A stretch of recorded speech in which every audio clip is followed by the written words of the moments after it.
je pense que c'est important de faire le point sur un fait, sur quelque chose que des fois, même si on entend l'idée, au fond, on a l'impression que ce n'est pas toujours 100% compris dans sa signification, le fait que nous ne sommes pas tous égaux. Nous n'avons pas tous le même potentiel d'amaigrissement, entre autres, quand il est question de chirurgie bariatrique. Et même si on va plus loin, dans la population en général, à la naissance, c'est complètement de faux que de croire que nous sommes tous égaux. Peut-être égaux en droit et en liberté, mais lorsqu'il est le temps de santé ou lorsqu'il est temps de parler de gestion de poids, eh bien non. Même si on est de même origine ethnique, même si on est né dans la même année, voire la même famille et qu'on est jumeaux, jumelles, ça demeure que non, on n'aura pas nécessairement les mêmes défis et les mêmes freins à la gestion du poids s'il est question de gestion du poids. Ce que je veux dire par là, c'est que parce que souvent quand il est question là, de chirurgie bariatrique, il est question de perte de poids. On aura beau dire que le poids ne fait pas le bonheur, on aura beau dire que le poids, ce n'est qu'un chiffre, et j'y crois. Mais ça demeure que pour la plupart des personnes qui ont recours à une chirurgie bariatrique, une des questions avant la chirurgie ou même dans les premières semaines, premiers mois, c'est à quoi je peux m'attendre en termes de perte de poids? Et lorsqu'on parle à des personnes qui se sont fait opérer il y a plusieurs mois, voire plusieurs années, à savoir, est-ce que c'est réussi? Est-ce que la chirurgie a fonctionné pour moi? Et là, des fois, c'est là qu'on se rend compte qu'il y a vraiment une cacophonie, il y a vraiment un manque de compréhension sur justement les inégalités entre les individus au niveau du potentiel d'amaigrissement. Donc, lorsqu'il est question de prévoir, donc de poser une hypothèse sur le poids final, il faut savoir, et là oui justement j'ai sorti mon petit sarrau de stagiaire à l'époque et oui j'avais fait poser des boutons en pomme, j'étais déjà quétaine de même à ce point-là. Donc oui je me promenais sur les étages à Sacré-Cœur parce que j'étais stagiaire à Sacré-Cœur avec mon sarrau, avec des pommes comme boutons et on le voit pas, mais mes poches sont fruitées. Donc, j'avais fait faire des petites patchs par ma gentille maman pour bien identifier quelle était ma profession. Fin de la parenthèse. Mais je vous parlais justement de comment prévoir le poids final parce qu'une des choses que vous avez certainement entendues, c'est qu'il faut ajuster ses attentes. Il faut y avoir des attentes réalistes. Mais comment peut-on prévoir le poids final? Bien, la réponse, c'est qu'on ne peut pas avec exactitude. On peut faire un estimé avec une moyenne, mais malgré qu'il existe plusieurs types d'échelles, puis là, on parle d'une étude ultra récente, c'est sorti en 2021, écoutez, il y a janvier 2021. Donc, c'est sorti en 2021. Au fond, 12 modèles de prédiction de perte de poids.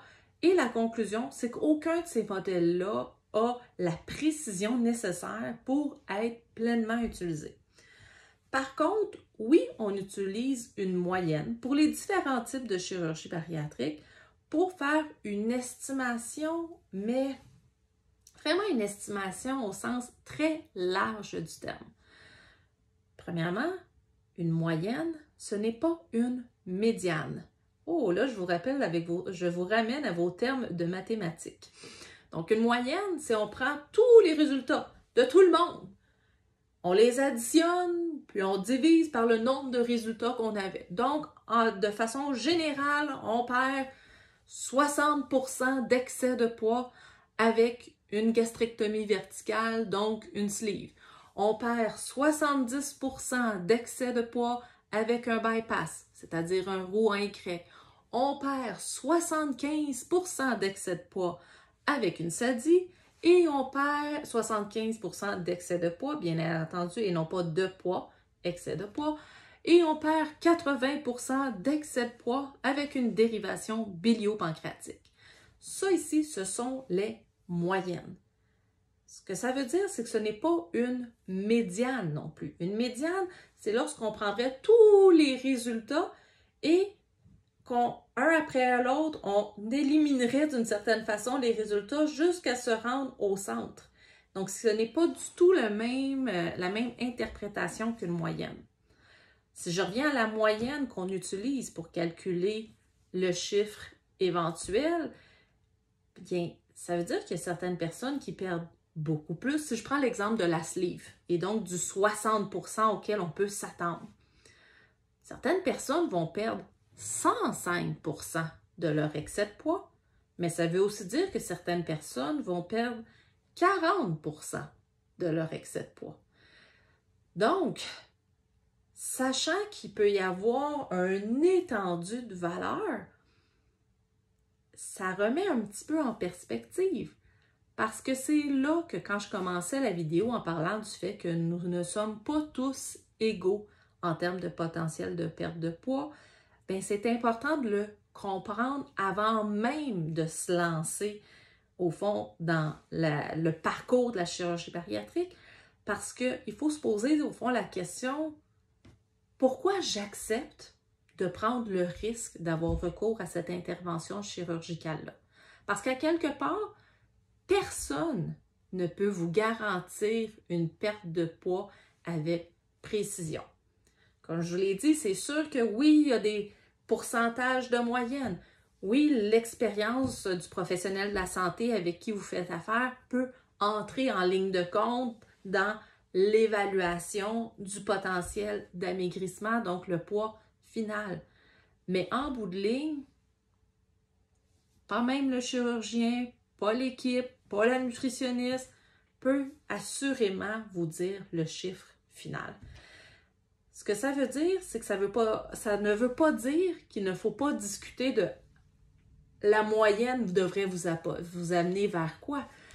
Parce que même si j'ai beaucoup de monde qui me disent « Écoute Evelyne, moi là, ce n'est pas du tout une question de chiffres.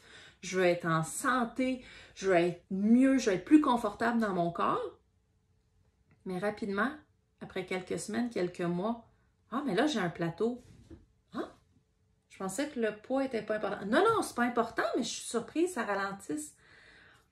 Donc, même si, avant la chirurgie, on pense qu'on ne sera pas cette personne-là qui va se préoccuper du poids final, assurez-vous de tout de même avoir une conversation franche, une conversation ouverte d'esprit sur ce à quoi on peut s'attendre, quels sont aussi les facteurs qui peuvent être positifs, qui peuvent augmenter le succès et quels sont les obstacles potentiels dans votre cas, dans votre situation de vie.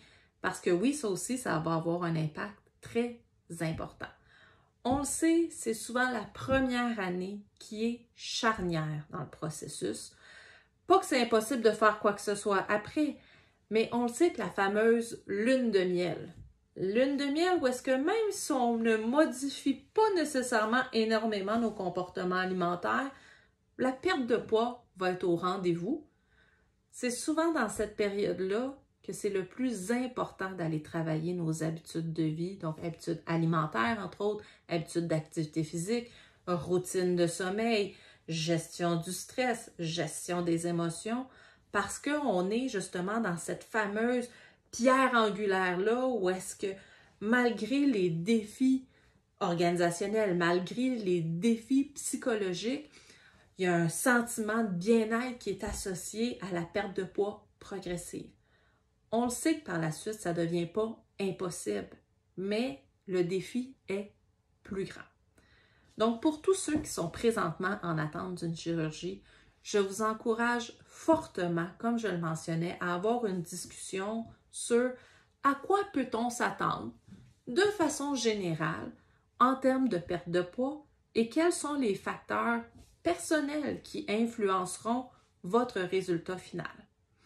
Pour tous ceux qui ont déjà eu recours à la chirurgie. Pas plus tard, justement, qu'avant-hier, lors d'une formation, il était question justement de comment qualifier les réussites versus les échecs chirurgicaux.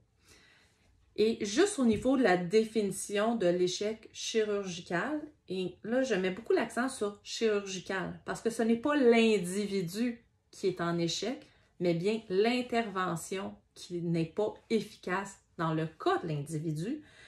On parle qu'aussitôt qu'on a perdu 50% de l'excès de poids, on parle que l'intervention a été adéquate. Pas nécessairement optimale, mais adéquate. Alors, s'il vous plaît, arrêtez de vous comparer entre vous. Arrêtez de demander, toi, tu as perdu combien de poids durant la diète pré-op ou votre premier mois? Pourquoi? Parce que c'est vrai que c'est pas juste. C'est vrai que c'est pas égal. Et c'est vrai qu'il y a un pouvoir extrêmement limité sur le poids. En fait, on n'a pas de contrôle sur le poids. On a uniquement du contrôle sur nos habitudes de vie, les décisions qu'on décide de prendre ou ne pas prendre, les stratégies environnementales qu'on met en place pour faire face au succès, mais autrement, le chiffre final sur la balance, c'est bien plate. Mais même si vous demandez à 100 personnes autour de vous comment ça s'est passé, ça ne changera pas votre parcours et au contraire, ça risque de vous nuire parce que automatiquement, ça va vous faire douter de votre parcours à vous et de votre processus. Concentrez-vous sur votre capacité à faire les modifications. Entourez-vous d'intervenants qui peuvent vous aider si vous en ressentez le besoin et capitalisez le moment de la lune de miel, donc les premiers mois. Je m'ostinais amicalement avec le psychiatre de l'Institut de pneumologie et cardiologie de Québec. Il parlait de 12 à 18 mois. Moi, je parle pas mal plus des 9 premiers mois comme étant la lune de miel. Mais tout ça pour dire, utilisez ce temps-là pour vraiment aller amorcer ou poursuivre le travail déjà entamé en préparation de la chirurgie. Sur ce, je vous souhaite un excellent parcours et plus vite on accepte que, hey, la vie n'est pas juste quand il est question de poids, plus vite on peut passer à la prochaine étape qui est, quel est mon plan d'action? Bonne journée!